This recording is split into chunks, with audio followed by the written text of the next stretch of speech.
là, c'est vraiment juste, on essaye de nuire à mon image. Hein. On ira se coucher moins bête et Dieu sait que je suis con. Il faut dire Sudinfo. Vractu, c'est tous les jeudis de 19h à 20h. Et oui, Vractu, c'est tous les jeudis de 19h à 20h, mais vous l'aurez remarqué, nous ne sommes pas jeudi, et il n'est pas 19h, il est même 16h, et c'est à l'occasion des journées portes ouvertes de Louise Radio, un événement assez spécial, très sympathique, avec un condensé de toutes les émissions de la semaine, qui sont réunies en une seule. Et donc je suis avec mes deux compères de toujours, bien sûr, Florian et Fioril. Comment ça va, les gars ? Salut, ça va très bien, très bien. Coucou, moi ça va, et vous ? Et ça va super, moi ça va super aussi. Et donc on est accompagné d'une artiste, Essila, comment tu vas ? Bonjour, moi je vais bien aussi. Super, fantastique alors.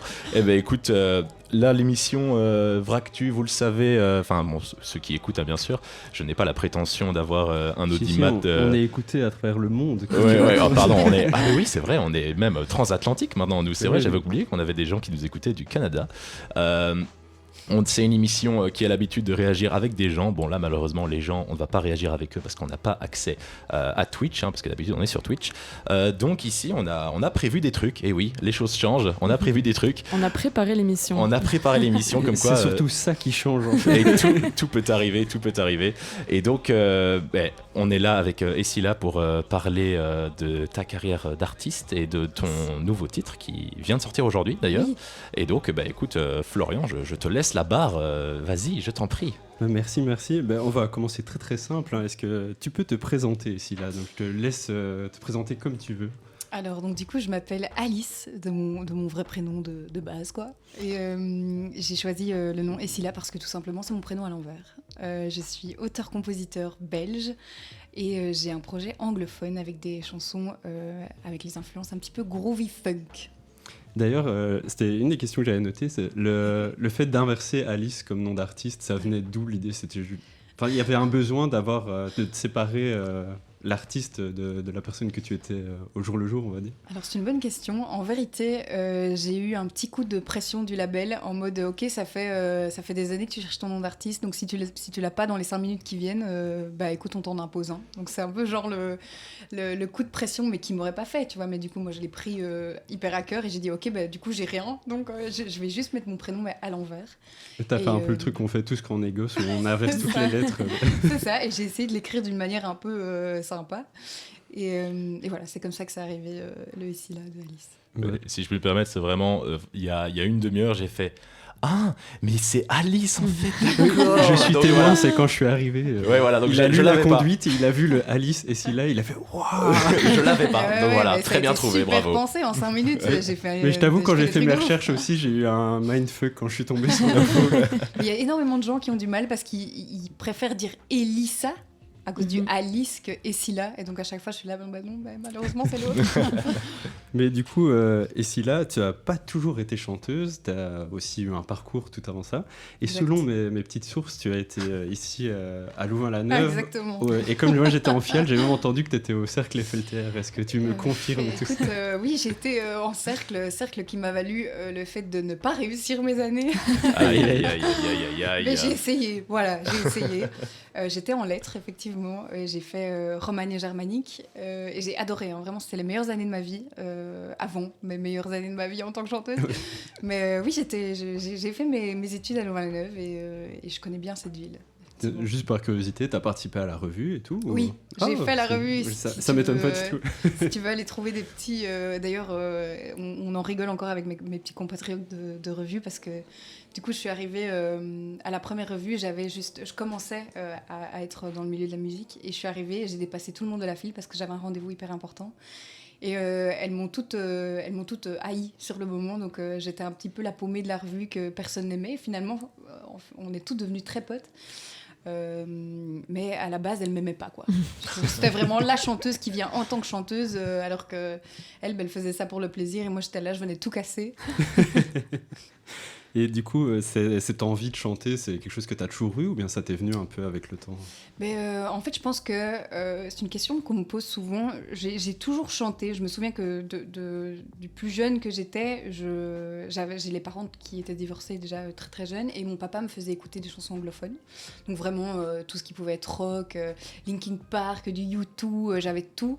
Et chez ma maman, c'était toute la chanson française. Donc j'avais le Dalida, le Edith Piaf, le Céline Dion qu'on a saigné. Et je chantais dans la voiture. Je me souviens, je sais pas, vous voyez la chanson Gigi l'amoroso de Dalida, mais genre je la chantais dans la voiture, mais à mes poules, comment on dit ça? Époumonées. J'ai fait fiel, mais celle-là on m'entend plus. À mes poumonnées du Dalida, et ça a commencé comme ça, et finalement un jour en 6e primaire, je vous raconte toute ma life. Ah ouais, Ah, pas c'est de le souci, but, c'est le but. C'est Vractu. En C'est comme 6e ça. primaire, il fallait faire un petit projet de fin de 6e primaire, et j'ai écrit une petite chanson qu'on a filmée tout dans mon salon, enfin un truc de malade, hyper construit, avec un super texte qui racontait que j'allais devoir quitter mes copains, et c'était trop dur, et voilà. Et donc ça a commencé un peu comme ça. Donc ça a toujours été l'envie de chanter tes propres chansons et pas forcément de faire des covers ou quoi que ce soit. Mais j'ai commencé par les covers comme Oui, tout le monde. j'imagine, comme beaucoup de gens. Et en fait, la musique s'est un peu arrêtée parce que du coup, je suis rentrée en secondaire et puis après, je suis arrivée chez les Fiales qui m'ont pris beaucoup de temps. Et je suis rentrée dans une école de chant et comme j'étais pas très bonne élève, j'allais à mes cours de chant de temps en temps et j'ai rencontré Nicolas Davel, donc le producteur de l'EP, qui m'a dit bah, écoute, j'aimerais bien tester des trucs avec toi en studio. Et c'est là que ça a véritablement commencé. En fait. Donc j'avais 16 ans. Ouais, quand même. Ouais. Enfin, je trouve ça jeune. Est-ce que Oui, c'est c'est normal quand de même trouver ça assez jeune ou... Oh bah, tu sais, je connais plein de gens qui commencent très très tôt. Hein. J'ai des petites que je vois très souvent qui commencent, elles ont 8 ans et elles chantent déjà, elles chantent quoi. Ah oui, oui. Donc on est, Bravo ouais. bravo à elle, c'est bravo à pas si eux. jeune, hein, 16 Waouh. ans, mais... Moi, à Et 8 du ans, coup- je faisais des coloriages. D'ailleurs, tu en fais toujours. Et du coup, t'écrivais déjà des chansons à ce moment-là, enfin, très tôt. J'ai essayé de me mettre un petit peu à la guitare. D'ailleurs, il y a un compte privé sur YouTube que je ne ferai jamais voir à personne, je pense. Et que les privés ont le droit... Non, me regarde pas comme ça, Maxime. Si C'est hacké, YouTube. Ah non, c'est juste que moi aussi, j'ai des chaînes YouTube Ah bah voilà. qui Privé, datent de quand quoi. j'avais Voilà. 15 ans et ils me harcèlent pour voir les vidéos qu'il y a dessus. Harcelé. Ben voilà, on est tous dans le même bateau. Et il y a une petite vidéo comme ça de moi quand j'avais 15 ans où j'essaye de faire gling gling à la guitare. Et c'était, je crois que c'était une chanson, je me demande si c'était pas du Coldplay ou The Scientist. The Scientist, je crois que c'était ça. Et ça ressemble strictement à rien, mais j'ai une petite voix comme ça et c'est pas immonde, mais c'est pas non plus incroyable. Et je crois que ça a démarré de là, d'avoir envie d'un petit poté à la guitare, que j'ai jamais réussi à faire d'ailleurs, mais voilà. Et du coup, pour les gens qui ne te connaissent pas, ton gros tremplin, ça a quand même été The Voice saison 9. Donc tu avais eu à ton audition 4 buzz, donc absolument tout le monde s'était retourné. Et tu as fini même finaliste dans l'équipe de Tiff Barrow. Oui. Qu'est-ce que cette aventure, elle a représenté pour toi dans ta vie? Il faut dire qu'en fait, The Voice, moi j'ai fait la saison Covid. Donc du coup, Oui. tout le monde était chez soi, le monde était complètement arrêté, on pouvait plus bouger. Et nous, on était là à vivre un peu notre rêve de gamin et à être entouré de stars belges. Donc c'était un peu le moment, la best période de ma vie, alors que tout le monde était en train d'être à moitié déprimé chez lui. Et ça m'a fait découvrir des gens, ça m'a fait construire des amitiés, ça m'a fait découvrir ma coach avec qui je suis partie en tournée. Donc vraiment, ça a été une super belle expérience qui ne s'arrête pas finalement parce que j'ai toujours des contacts avec ma coach, parce que j'ai toujours des contacts avec la deuxième choriste Edith. Et voilà, ça m'a fait de la visibilité, de la belle visibilité pour le pays dans lequel je suis. D'ailleurs, je me demandais, c'est toi qui as eu l'envie de participer à The Voice ou c'est un peu tes amis qui t'ont poussé à t'inscrire ou... Mais en fait, à la base, je disais jamais j'irai à The Voice. Vraiment, ouais. Directement comme ça, Vraiment, cash. je n'irai pas parce que j'ai pas envie de me montrer à nu face à des gens devant une caméra. C'est trop dur. Et j'ai été contactée par The Voice France à la base. Et c'était du coup en plein Covid. Et Paris était tout le temps en zone rouge. C'était très compliqué. Très grande industrie. Finalement, c'est quelque chose d'énorme. Tu rentres là-bas. Moi qui n'avais pas forcément hyper confiance en moi, tu rentres là-bas, t'as des gens, t'as Mariah Carey à gauche, t'as Stevie Wonder à droite, enfin c'est des masses quoi, vraiment, le pays est quand même énorme, donc du talent il y en a. Et puis finalement je me suis dit, ok, est-ce que je vais vraiment arriver à avoir cette confiance en moi directe que pour pouvoir faire le TF1 ? Et je me suis dit, non, j'ai pas forcément cette confiance, j'ai pas la niaque pour pouvoir attaquer des gens qui sont aussi vraiment très doués. Du coup, je suis partie vers The Voice Belgique et je pense que ça a été une très bonne décision. Maintenant, peut-être que j'aurais pu faire un beau parcours à The Voice France, je ne sais pas.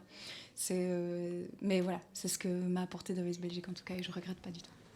Et là, je vais avancer un petit peu encore dans ta carrière. On va venir au temps présent en soi.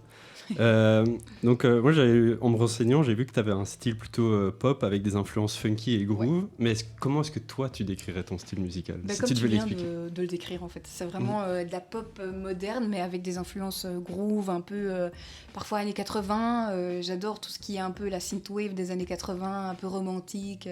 J'adore ça. J'adore le groove, les Stevie Wonder, les Prince, les trucs avec des apparences très sex appeal comme ça, où tu sens que ça groove et que les musiciens ça joue et tu vois qu'ils s'éclatent, etc. C'est vraiment le truc que j'aime par-dessus tout. Mais maintenant on peut voir dans l'EP qu'il y a aussi cette dualité avec le fait que je fais des ballades qui sont parfois piano-voix simplement et c'est les deux trucs sur lesquels je jonche. C'est vraiment le groove et la ballade. Mais justement, tu parles de balade, c'était un des trucs que j'avais prévu aussi, parce que tu sors un titre aujourd'hui. Ouais. Non, justement, c'est parfait. Tu rebondis sur ce que j'avais prévu, c'est nickel. Et donc, tu sors un titre aujourd'hui qui s'appelle Your Letters, et qui est justement un des titres les plus calmes de l'EP, on va dire. Ouais. Est-ce que tu peux nous parler un petit peu de ce titre ? Qu'est-ce que ça raconte ? Your Letters, c'est un petit peu l'ovni de l'EP. C'est vraiment c'est la balade par excellence, mais qui n'est pas forcément en format radio. Donc on est assez content aujourd'hui de pouvoir dire qu'elle sort enfin en radio. Parce que c'est un combat déjà de faire un projet anglophone ici, dans un pays qui est assez francophone. Et puis, et comme elle n'est pas forcément en format radio, c'est vraiment une balade très piano avec des cordes. On est hyper content qu'elle sorte et elle a vraiment un thème particulier. L'EP jonche vraiment sur quelque chose de très positif. Donc quoi qu'il arrive, c'est positif. C'est que ça doit arriver. Et Your Letters, c'est pareil. C'est un sujet super grave, mais toujours en se disant, ok, il y a quelqu'un à côté de toi pour te tenir la main. Et c'est comme ça que tu vas pouvoir en sortir. Voilà. Ouais, donc tu le disais, le thème général de l'EP est assez positif. Ouais. Et j'avais vu donc, sur les réseaux que toi, tu le décrivais un peu comme un empowerment de soi-même à travers l'amour. Est-ce que tu peux m'expliquer un peu plus cette phrase ? En fait, si tu veux, il y a vraiment deux parties chez moi. Il y a vraiment la fille qui est assez timide et qui manque un peu de confiance. Et j'avais besoin peut-être avec ce personnage. Et je me rends compte finalement maintenant, après avoir sorti l'EP, que j'avais peut-être besoin de quelqu'un qui me prenne par la main pour me dire, écoute... meuf, si t'as besoin de quelqu'un pour te montrer et que toi t'oses pas le faire, donne cette opportunité à la deuxième toi finalement. Et c'est ce que Esila représente. Donc par exemple sur un sujet comme Your Letters qui est hyper dark finalement, qui parle d'avoir envie de plus forcément être là parce que c'est trop dur. Il y a toujours la deuxième Alice donc, qui est sous forme de Esila qui vient et qui dit écoute, je te prends par la main et on s'en sort. Et en fait c'est ça ce projet, c'est vraiment ok, s'il y a un truc qui va pas, si tu t'es face à une rupture ou si t'es face à des gens qui fonctionnent pas avec toi, sors de ça avec l'autre personne, tu vois, genre avec ton toi qui va te faire sortir de là, ou que ce soit une personne que tu connais ou n'importe qui, mais il y a vraiment les deux dualités, donc le côté des problèmes et le côté du ok, on va y arriver, on va s'en sortir. Moi personnellement, en tout cas, je donne mon avis, je me permets.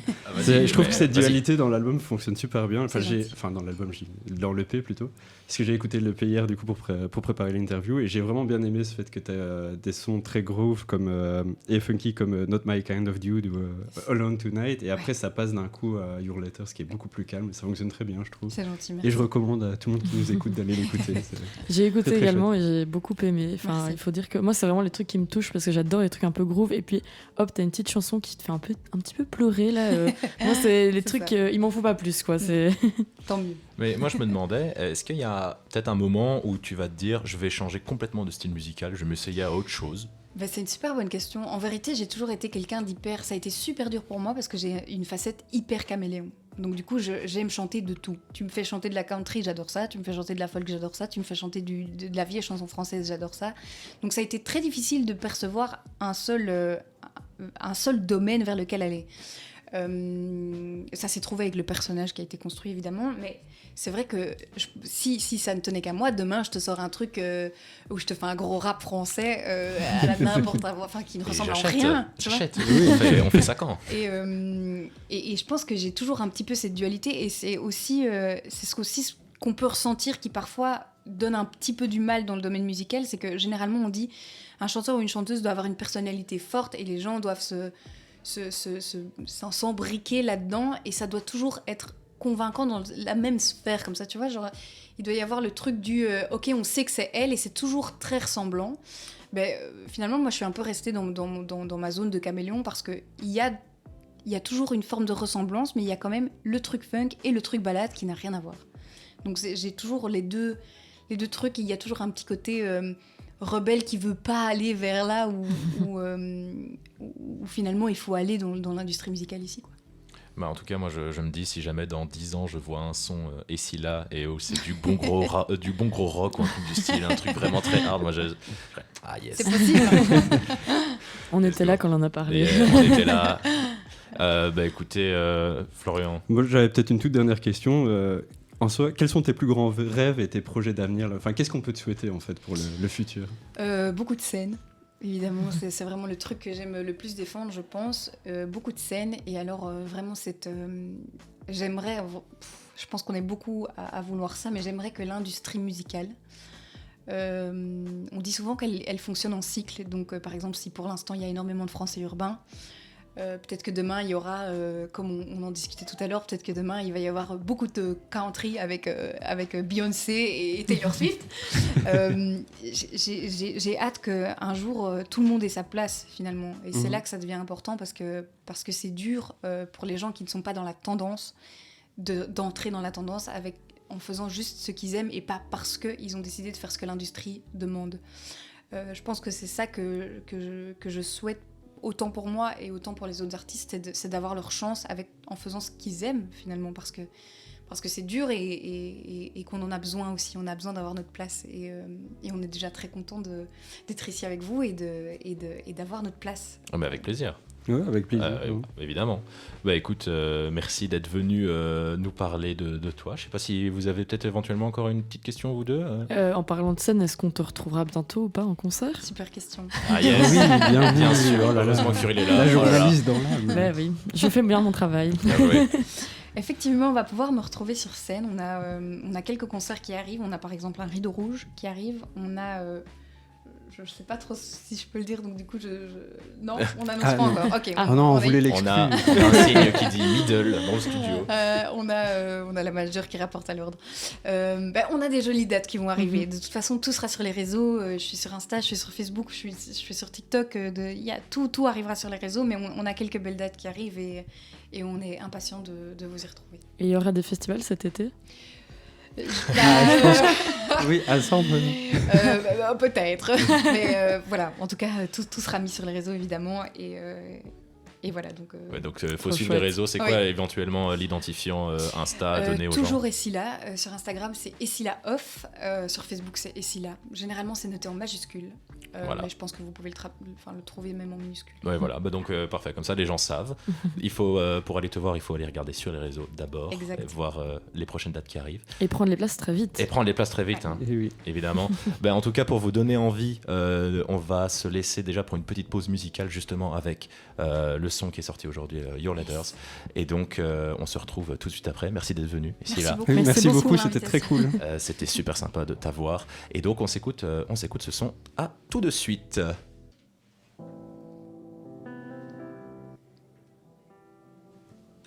Yes.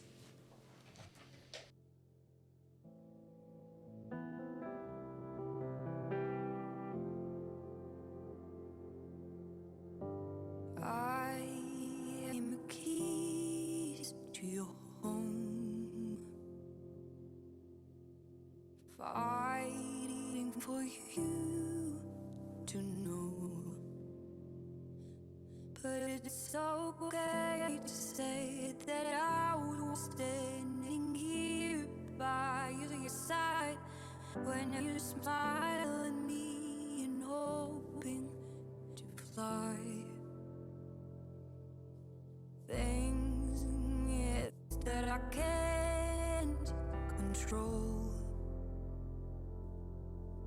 like the way that you let things go. Now was okay to stay when you were holding on your praise, but you didn't show anything at all. It's not easy to stand it. Not easy to be here with you, pretending that I'm not okay. If you're crying, well, I'm here to protect you from falling. When you're hoping that I'm blind, I can't read all your letters. I can't read all your letters.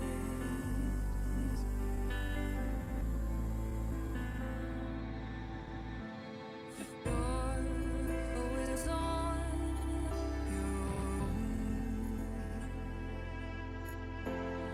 Listen to your demons,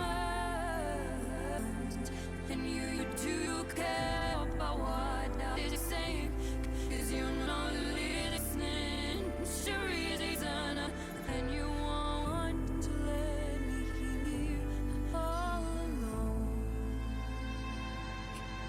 It's not easy to stand.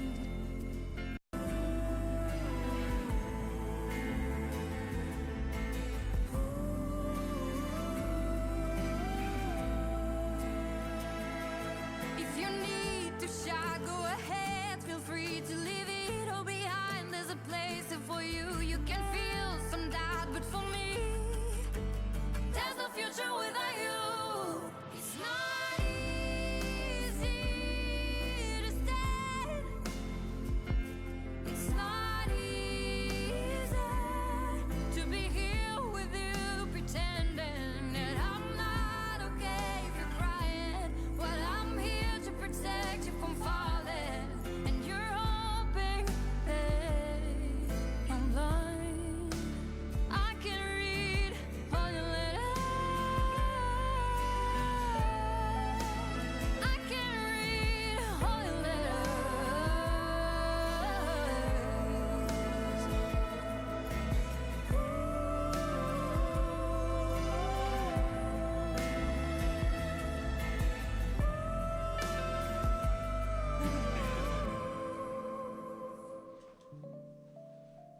Tendez l'oreille. C'est Louise. Et oui, on est de retour sur Louise Radio.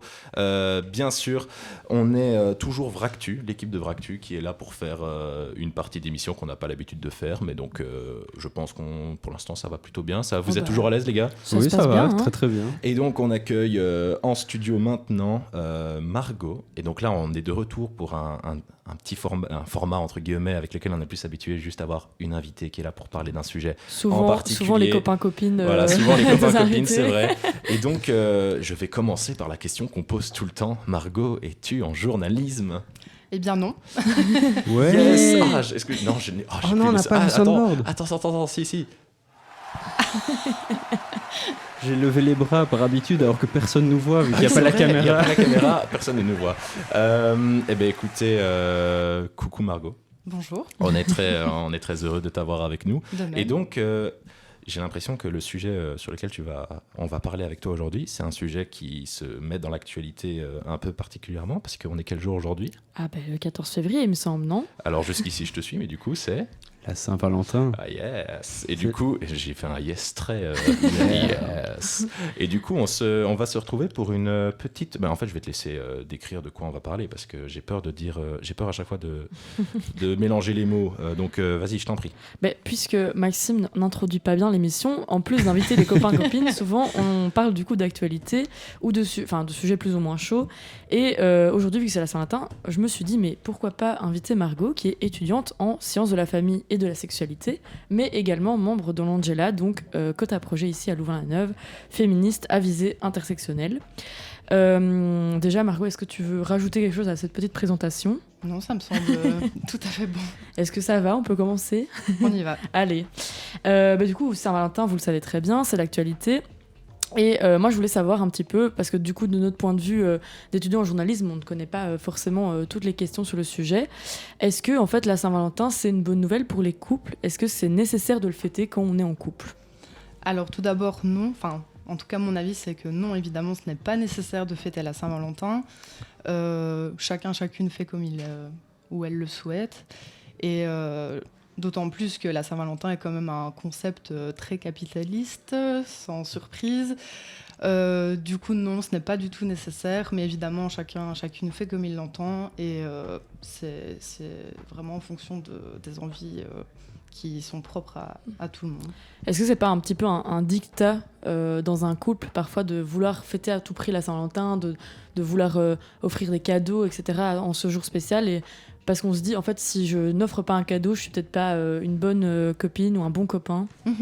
C'est vrai qu'il y a vraiment cette tendance à mettre très en avant le fait d'offrir des cadeaux, de montrer un peu ce qu'on possède, etc. Enfin, dans la société actuelle, c'est vrai que c'est fortement mis en avant.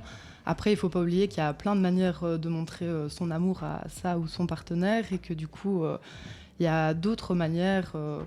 Je ne sais pas si vous connaissez, il y a notamment le livre de Gary Chapman sur les 5 langages de l'amour, qui est un livre super chouette, j'ai entendu parler. Et qui parle justement du fait qu'il n'y a pas que les cadeaux comme on l'entend, il y a aussi les services rendus, il y a le toucher physique, il y a les mots sécurisants, réconfortants, qui mettent en valeur l'autre. Il y a les moments de qualité, enfin voilà, et en fait c'est vraiment un livre qui parle de tout ça pour montrer que il n'y a pas que les cadeaux, et que du coup la manière de montrer son amour est vraiment différente, très propre à chacune. Mais il y a même un test d'ailleurs en ligne dispo pour savoir. Il me semble qu'on l'a déjà fait ce test, c'est pour ça que j'ai entendu parler de ce truc-là. Je sais pas si c'est avec toi qu'on a fait ce test-là. C'est possible que je te l'ai envoyé. Parce qu'il me semble l'avoir fait, c'est pour ça que ça me disait quelque chose. Mais donc c'est disponible en ligne pour savoir de quel type d'amour vous êtes plutôt... quel type d'amour on a besoin, quel type d'amour on est plutôt apte à faire. Oui, je pense que c'est plutôt ça, c'est en mode quel est notre langage de l'amour. Ok, voilà, c'est ça. Ok. Ouais. Je connaissais pas du tout. Ok. On va faire le test après. Oui, Allez, ça marche, envoyez-moi le lien. Et du coup, c'est ça, c'est comme tu disais, donc il y a 5 langages, si je me trompe pas.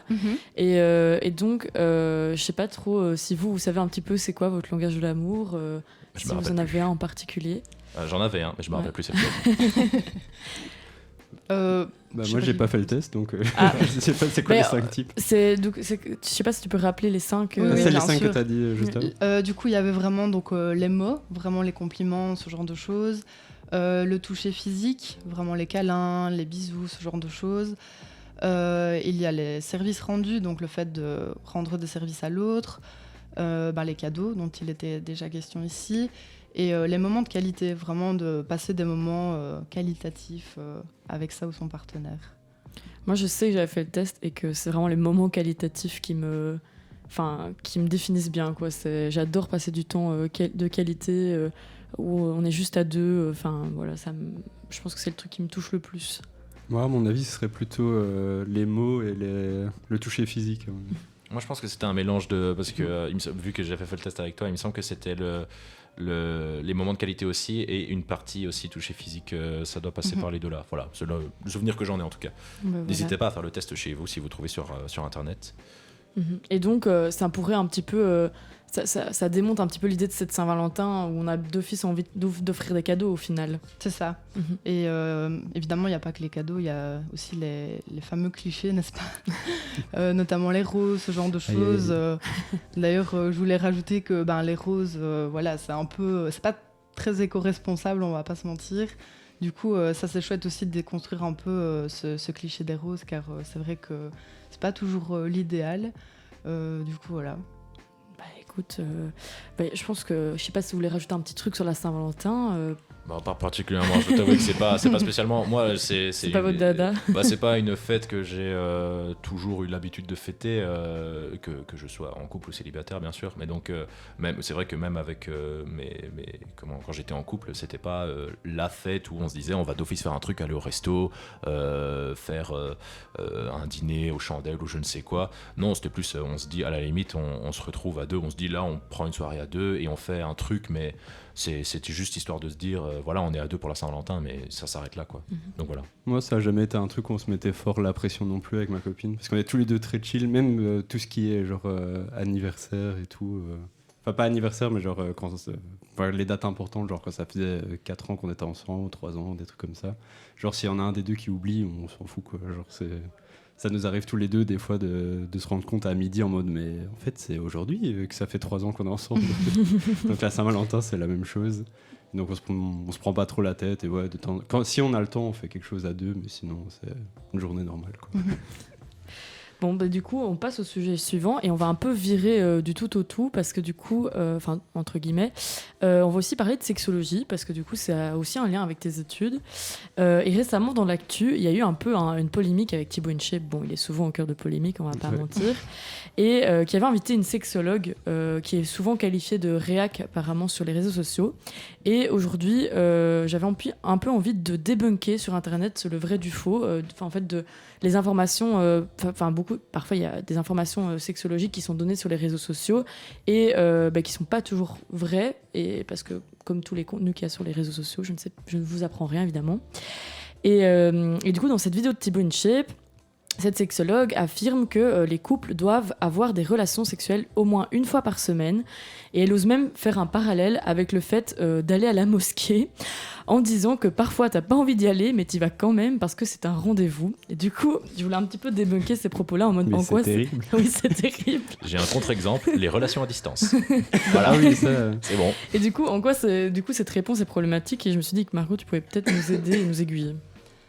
Elle est problématique pour plusieurs raisons. La première qui me semble évidente, c'est qu'elle fait clairement une apologie de la culture du viol, en prônant justement le fait que les couples devraient absolument avoir des rapports sexuels une fois par semaine. Enfin, moi, ça me semble complètement problématique, quoi. Donc déjà ça, parce qu'évidemment, chacune fait selon son propre désir, selon ses envies. Et il n'y a pas du tout d'obligation à y avoir, c'est vraiment en fonction de ses propres envies, quoi. Et ça, il faut vraiment le dire et le redire, quoi, parce que c'est vrai qu'entendre ce genre de propos venant d'une sexologue qui a eu quand même un diplôme, ce genre de choses, c'est problématique, quoi. Donc déjà, je dirais ça en premier.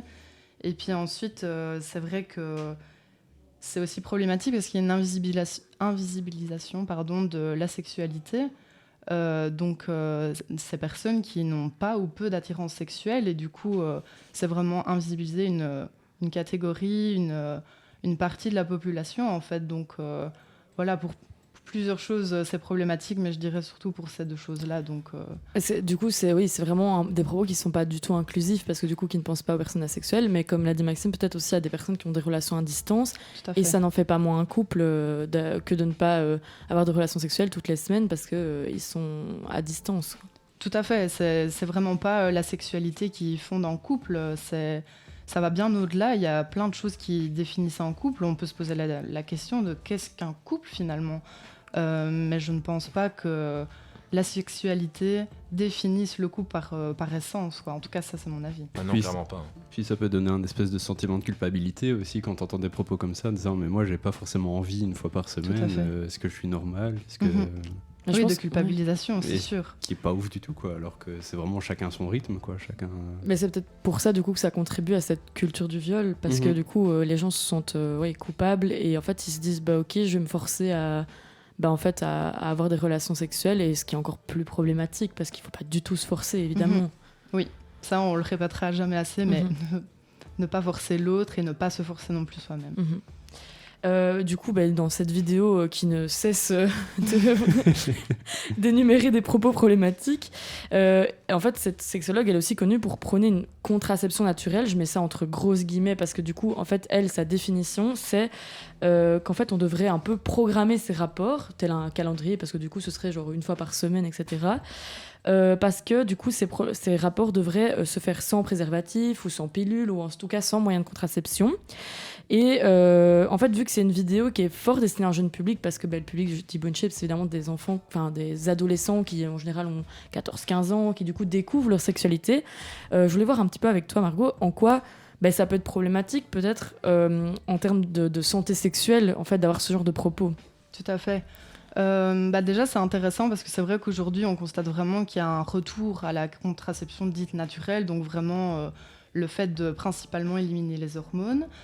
Il y a notamment la symptothermie qui est une technique dont on parle de plus en plus. Donc c'est vraiment une technique qui allie déjà plusieurs méthodes élaborées auparavant. Donc vraiment une prise de température, une observation de son corps, mais il faut être à l'aise, etc. Et c'est vrai que c'est intéressant dans un sens, mais il faut toujours faire attention car c'est vrai que ça nécessite une bonne connaissance de soi, de son corps. Et du coup, ça nécessite forcément des précautions. Et c'est vrai que pour un jeune public non averti, ça peut avoir des dérives. Donc, ce qui est intéressant, c'est qu'il n'existe pas non plus que des contraceptions dites hormonales. Maintenant, il en existe plein des mécaniques. On a notamment le stérilet en cuivre, la plus connue. On a notamment le diaphragme, la cape cervicale. Voilà, ce genre de contraception qui sont malheureusement pas encore assez mises en avant. Mais il existe d'autres moyens. Et je pense que c'est important de les mettre en avant, car c'est vrai que chacune à nouveau fait comme il veut. Et si on n'a pas envie de prendre des hormones pour X ou Y raison, c'est tout à fait louable. Et il y a d'autres moyens qui sont justement mis à disposition. Et c'est super important de faire la prévention là-dessus, car surtout pour un jeune public, c'est super important quand on sait que la plupart, 15 à 25%, je pense, des grossesses qui ne sont pas justement prévues, etc., alors qu'il y avait contraception, voilà, ça montre bien que même quand il y a contraception, il y a un risque, et du coup, c'est d'autant plus important justement de mettre le doigt là-dessus et de faire de la prévention, selon moi. Surtout que, peut-être que ce public ne veut pas prendre d'hormones, mais elle prône aussi le fait de ne pas utiliser de préservatif, ce qui peut-être à 15-16 ans être un peu problématique, puisque c'est à ce moment-là qu'on fait peut-être nos premières expériences, et du coup il faut se protéger même des IST tout simplement. Tout à fait. Tout à fait. Le préservatif masculin en ça est un moyen évidemment qui protège à la fois des grossesses et des IST, mais il existe aussi le préservatif féminin. Puis on pourrait se poser la question de la charge mentale aussi par rapport à la contraception. Enfin, ça c'est un autre débat, mais oui, il y a des moyens qui sont mis en place, et je pense que plus on en parle et mieux ce sera, quoi. Je voulais aussi revenir sur la symptothermie. Est-ce que c'est pas peut-être aussi quelque chose qu'il faut peut-être conseiller à des gens qui sont peut-être en couple ou en tout cas qui ne sont pas dans des relations avec d'autres personnes, parce que c'est peut-être aussi je sais pas, quelque chose, comme tu disais, de connaissance avec son corps, de connaissance de soi, et donc peut-être pour aussi un jeune public du coup qui découvre son corps, est-ce que c'est un peu compliqué de mettre ça en place ? Compliqué, c'est une bonne question. Comme je le disais tantôt, ça nécessite une bonne connaissance de soi, et c'est vrai que dans la première partie de notre vie sexuelle, on apprend, on se découvre, etc. Et donc c'est vrai que c'est plus sujet à des risques, ça c'est sûr. Donc effectivement, peut-être que pour un jeune public, c'est plus compliqué. Ça reste pas néanmoins impossible, mais c'est vrai que c'est sûrement plus compliqué. Après, à nouveau, ça dépend le statut dans lequel on est, etc. Donc voilà, ça dépend chacune à nouveau. Je pense que voilà, je répéterai toujours ça, mais ça dépend. C'est vrai, ça dépend de tout à chacun, et c'est comme les habitudes de couple dépendent des couples, tout simplement. Il ne devrait pas normalement y avoir de standards, comme c'est le cas pour la Saint-Valentin. Chacun fait ce qu'il veut, tant que c'est dans le consentement, évidemment, bien sûr. Tout à fait. Je n'aurais pas dit mieux. Écoute, tant mieux alors. Et du coup, toi, juste personnellement, quand tu vois, par exemple, ce genre de contenu sur Internet qui sont, du coup, en fait, qui font l'apologie en fait, de propos qui sont peut-être pas forcément vrais, en plus auprès des jeunes, est-ce que ça te fait pas un peu peur de te dire, moi là je suis en train d'étudier un métier et en fait il y a des gens qui viennent un peu dénaturer le métier en promouvant peut-être des choses qui sont plus d'actualité en fait. Ah bah totalement, moi je trouve ça aberrant, enfin sans surprise, quand je vois qu'il y a encore ce genre de propos tenus aujourd'hui, c'est vrai que ça me fait peur.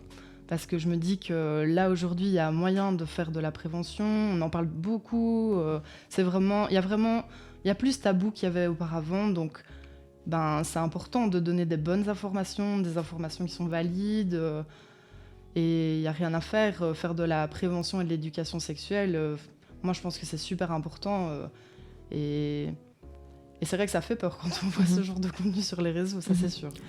Heureusement, sur Internet, Internet n'est pas fait que de mauvaises informations sur la sexologie. Et du coup, c'est pour ça que j'ai demandé aujourd'hui à Margot si elle avait des recommandations Instagram. Parce que je me dis que autant du coup, prévenir justement les jeunes et les jeunes publics et même en fait les plus vieux. On peut toujours être formé même en étant plus âgé. Est-ce que tu as des comptes à suivre sur Instagram qui peut-être plus aider et aiguiller les gens Du coup, je vous en ai dégoté 3. Oh. Le premier, c'est Macha s'explique. Je sais pas si vous connaissez. Ah oui, moi je suis déjà tombé dessus. Moi, j'ai jamais vu, c'est une éducatrice sexo justement qui fait vraiment du contenu hyper pédagogique sous format soit de post, soit de réel, etc. C'est super pédagogique et super intéressant. Il y a le compte WICU. Ça je connais pas du tout par contre. Ah non plus. Comment tu l'écris Du coup, WI. Et puis Q, donc c'est c'est un peu ce truc du Wikipédia, etc., pour parler justement de sexe, etc. Super intéressant aussi, c'est vraiment dans le même état d'esprit, donc pédagogique, ludique, tout ça. Et le troisième compte, que je trouvais ça hyper intéressant de le présenter et qui est pas très connu, c'est les Sappho. Et du coup, ça c'est vraiment un couple lesbien qui parle du coup de sexe inclusif, etc. Et ça, c'est super chouette parce qu'on en manque cruellement sur les réseaux. Donc voilà, je me suis dit que c'était la bonne occasion d'en parler ici. Oui, clairement, bien sûr. Est-ce que vous suivez des comptes un petit peu sexo et tout sur J'en Insta? suis pas, mais comme je disais pour Macha s'explique, je suis déjà tombé plusieurs fois et alors j'ai regardé quelques posts et je trouve ça hyper intéressant. Mais c'est vrai que j'en suis pas. Non, moi non plus. J'ai jamais vu ça dans mon feed et je dois avouer que j'ai jamais vraiment cherché non plus. Donc après, bon voilà, ça peut être les 3 premiers. Vous savez quoi faire après l'émission. On ira checker ça. Mais est-ce que Fioril, tu peux peut-être nous faire une petite conclusion du coup sur tout ce qu'on vient de dire? Oui, mais justement, j'allais y venir parce que déjà, on se sait. Du coup, voilà, merci Margot déjà d'être venue répondre à nos questions sur la Saint-Valentin parce que c'est le thème du jour, mais aussi du coup sur l'actu un peu polémique et du coup en fait de tous ces propos sexos qui fleurissent sur Internet. Comme on l'a dit, la phrase principale c'est chacun fait ce qu'il veut, mais toujours dans le consentement de l'autre évidemment. Et surtout, il faut faire attention de nouveau à tout ce qui est mis sur Internet. J'apprends rien à personne. Et notamment quand ça concerne du coup, la santé sexuelle, parce que c'est très important. C'est très important d'y faire attention. C'est quelque chose qui, du coup, relève de la santé. Donc, c'est pas à prendre à la légère. Et donc, quand c'est sur les réseaux sociaux, c'est d'autant plus important du coup, de vérifier toutes les informations, puisque, de nouveau, ça nous concerne, ça concerne notre corps. Et donc... Voilà, je pense que j'ai résumé un petit peu ce qu'on vient de dire. Oui, clairement, tout ce qui est sur Internet n'est pas vrai. Je pense que c'est un truc à vraiment enregistrer, surtout que ça prend de plus en plus de propension au fur et à mesure du temps qui passe. Et c'est sur ces sages paroles de Fioril et de Margot qu'on va se laisser avec une petite pause musicale. Merci Margot d'être venue. Merci beaucoup, c'était hyper intéressant. Clairement. C'était même nécessaire en plus d'être intéressant, je pense. Et donc, on va se laisser avec Cradles de Suburban. On se retrouve tout de suite après.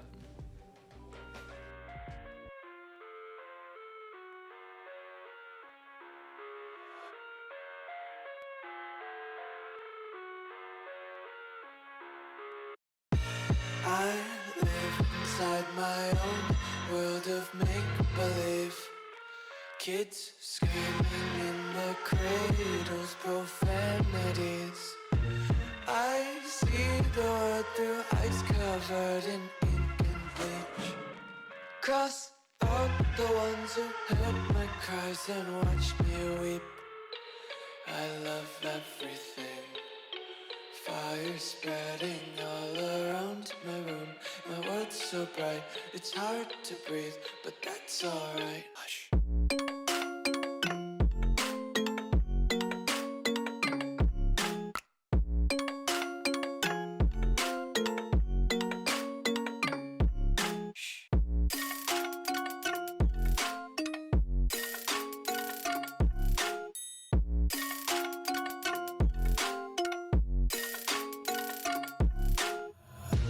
Take my eyes open to force reality. Why can't you just let me eat my weight in glee? I live inside my own world of make-believe. Kids screaming in their cradles, profanities. Some days I feel skinnier than all the other days. Sometimes I can't tell if my body belongs to me. I love everything. Fire spreading all around my room. My world's so bright, it's hard to breathe, but that's alright. Hush.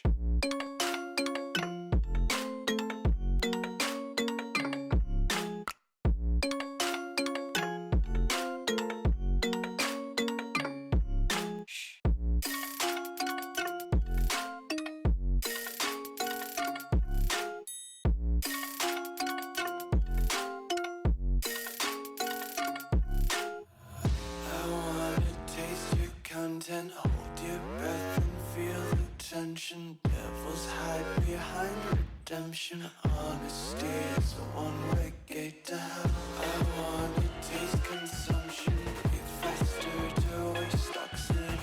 Hear the children sing aloud. It's music till the wick burns out.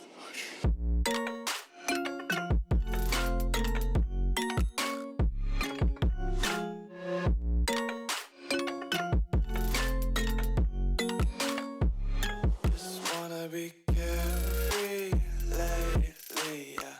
Just kicking up daisies. Got one too many quarters in my pockets. Counting like the four-leaf clovers in my locket. Untied laces, yeah. Just tripping on daydreams. Got dirty little lullabies playing on repeat. Might as well just ride around the nursery and count. C'était Cradles de Suburban, on est chez Louise Radio. Louise, ma radio. Et oui, et donc nous sommes de retour en studio pour la dernière partie de notre fuseau horaire, n'importe quoi. Notre créneau horaire. Notre créneau horaire, merci. Et donc on est là pour encore 10 bonnes minutes. Et nous sommes en studio cette fois-ci avec Noéline. Bonjour Noéline. Bonjour. Eh ben, très heureux de t'avoir avec nous. Tu travailles ici chez Louise Radio, de base.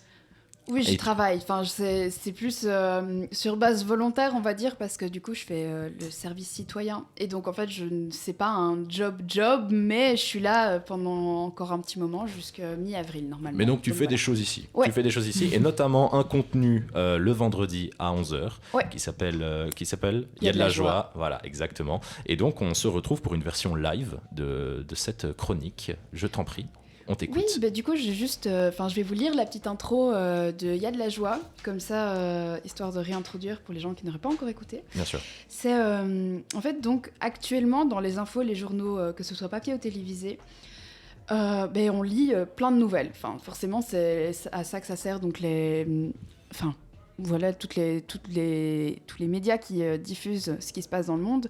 Mais généralement, c'est pas des bonnes nouvelles. Enfin, c'est rarement le cas en tout cas.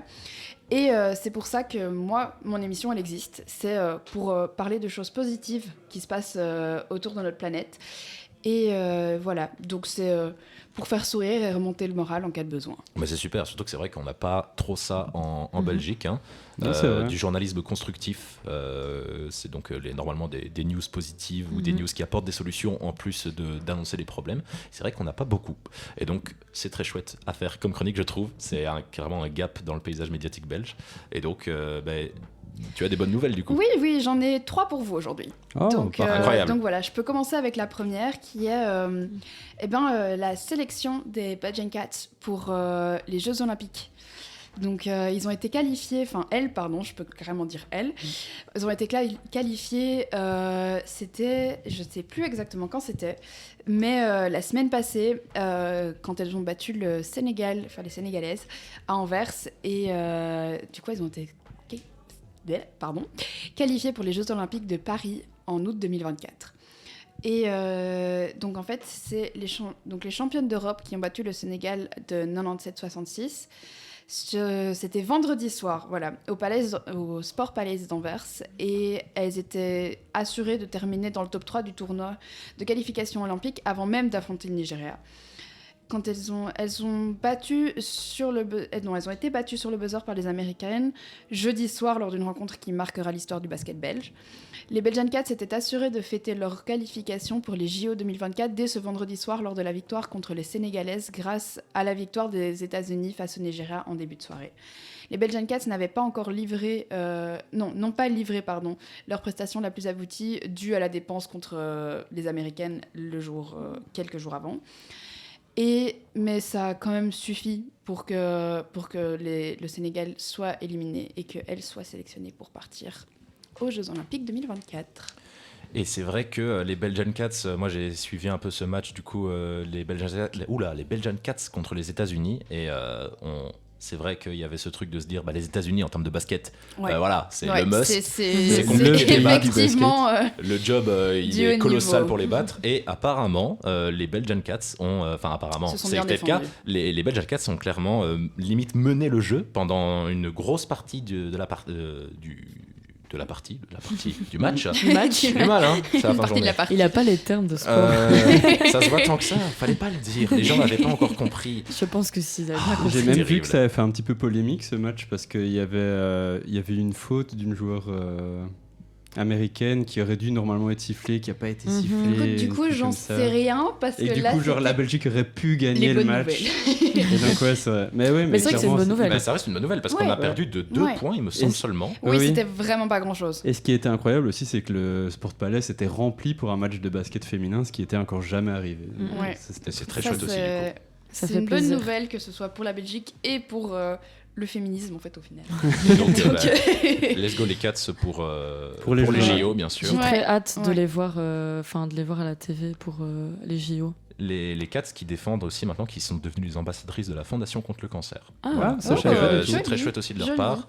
Et donc, Fondation contre le cancer qui fête ses 100 ans cette année. Et donc, ça permet aussi aux Cats, donc, qui sont très douées, de porter un message important en plus de tous les messages qu'elles portent déjà. Donc voilà. C'est très chouette. Effectivement, c'est très chouette. Je ne savais pas. Effectivement très positif. Vraiment positif, effectivement. Et là, du coup, j'ai une autre bonne nouvelle qui va plaire aux fans de nature. Donc c'est pour moi ça. Donc il y a une campagne qui s'appelle Ose le vert. Et cette campagne, en fait, elle végétalise les cours de récréation. Et donc ça s'appelle exactement Ose le vert récré ta cour. Et elle vise à financer des projets de végétalisation de cours de récréation. Et là, on a le témoignage de la directrice de l'Athénée Royal de Saint-Servais qui dit grâce au projet Ose le vert, on a pu ouvrir la cour de récréation sur une zone plus verte avec des jeux et permettre aux enfants d'aller vers le dehors. Et donc après, ensuite, elle nous explique que la zone verte, c'est la zone calme où les enfants peuvent se poser, lire, jouer à des jeux de société, se ressourcer. Cela permet en outre d'avoir des zones ombragées, ce qui n'est pas de refus en cas de forte chaleur. Et les enseignants, ils donnent souvent cours. Donc c'est franchement assez chouette. Et donc en fait, c'est vraiment le 100% en béton qui a laissé place à des zones remplies de verre, d'herbes, d'arbres fruitiers même. Et cette campagne a permis d'aider plus de 450 écoles wallonnes pour simplement rajouter de la verdure et de tout en fait. Je pense qu'ils mettent clairement de tout dans les cours de récréation et chaque école reçoit une bourse octroyée par la région wallonne qui peut aller jusqu'à 3 500 €. Et du coup, voilà, les 3 ambitions de l'opération, c'est restaurer des écosystèmes pour favoriser la biodiversité indigène, insister sur la convivialité dans les cours de récré et renouer le lien entre les enfants et la nature. Et franchement, je trouve ça hyper chouette parce que moi qui ai grandi dans une école où en fait la majorité de la cour c'était de l'herbe et des arbres, etc. Ah, moi c'était tout le contraire. Moi aussi. Ouais. Également. Mais c'était franchement... Et encore c'est hyper étonnant parce qu'en plus mon école était contre l'autoroute. Ah oui, ok. Le fond du jardin c'était clairement l'autoroute. Mais du coup ça faisait vraiment un gros contraste et ça faisait du bien parce que en été on était tous posés dans l'herbe. C'était vraiment très très chouette. Tout le monde était couché par terre assis et puis à l'ombre des arbres, clairement comme ils disent en fait. Et même parfois, on avait aussi cours dehors et on trouvait ça juste génial. On avait des grands saules, on avait même... ils ont commencé aussi d'ailleurs à planter des arbres fruitiers dans l'école et c'était hyper mignon, c'était super chouette et ça créait vraiment une autre ambiance qu'une cour de récré qui... Je comprends parce que justement chez moi c'était en plein centre de Bruxelles, enfin en plein milieu de Bruxelles et du coup c'était vraiment juste du béton et c'était bien déprimant l'hiver quand il pleuvait et tout. Moi c'était en plein milieu de la campagne mais c'est quand même du béton et il y avait en fait de la verdure devant l'école et on nous interdisait d'aller dessus. Du coup vraiment c'était horrible. Ça doit être super frustrant. Oui, t'avais juste envie de te poser en été sur ta petite pelouse et en fait t'avais pas le droit, enfin voilà, horrible. Et du coup, c'est la troisième bonne nouvelle. La troisième bonne nouvelle, c'est une nouvelle un peu plus culturelle, en fait, qui va parler d'un film, donc du premier long métrage de Rodrigo Litorriaga, je ne sais pas si je prononce ça correctement. Donc le film s'appelle La Francisca, une jeunesse chilienne, qui est d'après un réalisateur néo-louvaniste, en plus. Donc le film est au Caméo à Namur. Et Rodrigo, il est né il y a 50 ans au Chili. Et ce film arrive comme une nécessité pour lui, pour commémorer le coup d'État du 11 septembre 1973, avec l'accession de Pinochet au pouvoir. Mais il est surtout de nous montrer comment le Chili peut être aujourd'hui avec cette fiction tournée dans une petite ville, Tocopilla, je ne sais toujours pas si je prononce ça bien, à 2000 km de la capitale. C'est une ville où les perspectives sont rares, un milieu qui nous montre l'ennui de sa jeunesse, en sursis sous la menace des tremblements de terre, mais où la vie est menée dans un décor qui est vraiment proche de l'océan. Et du coup, Rodrigo, il a quitté le Chili avec ses parents lors de l'installation de la dictature. Il est arrivé à Louvain-la-Neuve à l'âge de 2 ans. Et il y a poursuivi ses études maternelles, primaires et secondaires jusqu'à l'université. Et donc son film est aussi agrémenté d'un joli petit regard francophone. Oh, donc voilà. Ça a l'air super chouette comme film. Franchement, je trouvais que c'était une chouette bonne nouvelle, surtout que on est basé à Louvain-la-Neuve. Ouais, c'est hyper cool. C'est comment le titre du film encore? C'est Francisca, une jeunesse chilienne. Et il est déjà sorti? Ça, par contre, je l'ai vu. Je crois pas l'avoir noté. Mais dans tous les cas, c'était une toute nouvelle, toute récente. Donc s'il est marqué qu'il est au Caméo à Namur, c'est qu'il y est peut-être encore, j'espère. Mais donc voilà, franchement, je me dis c'est super sympa de voir un réalisateur louvaniste qui sort un film. Oui, et en plus sur un sujet très intéressant du coup. Ouais, c'est hyper cool. Vraiment. N'hésitez pas à aller voir ça. Ah ouais, clairement, bien sûr, évidemment, c'est important aussi de donner de la force aux réalisateurs belges et aux acteurs belges, etc. Donc tous les projets cinématographiques belges. Par contre, je suis pas certaine que les acteurs soient belges, vu qu'il a été tourné dans une petite ville au Chili. Du coup, peut-être pas, mais le réalisateur en tout cas l'est. Je retire ce que j'ai dit. Le réalisateur, c'est important. Et mais bon, on peut donner aussi la force aux acteurs chiliens. Après, je dis pas, bien sûr. Écoute, Noéline, merci pour ces 3 actus positives. C'était hyper intéressant. C'était sympa. C'était même un format, je trouve, encore une fois, je le redis, c'est un format très chouette à adopter, je pense, parce qu'on n'en a pas assez. C'est clair et net. Non, c'est certain. D'ailleurs, trouver les bonnes nouvelles est toujours une tâche assez difficile. Ah parce que je l'ai déjà fait pour l'émission Vrac Actu et je peux te dire que tu as eu du courage. Il faut y aller. C'est ça toutes les semaines. Pas toutes les semaines, moi, mais putain. Ouais. Après, ça fait du bien parce que du coup, quand on trouve, t'es toujours soulagé. T'es là, il y a quand même des bonnes choses qui se passent. autour de notre planète, comme je l'ai dit. Donc voilà. Écoutez, nous on va se laisser l'équipe Vractu, on va se laisser ici, on va rendre l'antenne à l'équipe Make It Pop. Donc Noéline, merci d'être venue avec grand plaisir. En direct chez nous. On peut évidemment t'écouter le vendredi à 11h. D'ailleurs, vous allez y retrouver les 3 bonnes nouvelles de cette semaine, plus 2 autres. Donc voilà. N'hésitez pas à les écouter. C'est un teasing. Voilà, c'est clairement exactement. un teasing. Fioril et Florian, on se retrouve demain pour l'émission de Vractu. N'hésitez pas à nous suivre. En live sur Twitch. Cette fois-ci, ce sera filmé. Et pour moi, on se retrouve dans 5 minutes après la pause musicale pour l'équipe Make It Pop. Merci de nous avoir écoutés et restez bien sûr sur les ondes jusqu'à la fin des journées portes ouvertes. Et à demain pour Vractu. Et pour vous à demain, et bien à sûr. vendredi pour moi. Et à vendredi pour Noéline. Allez, à tout de suite.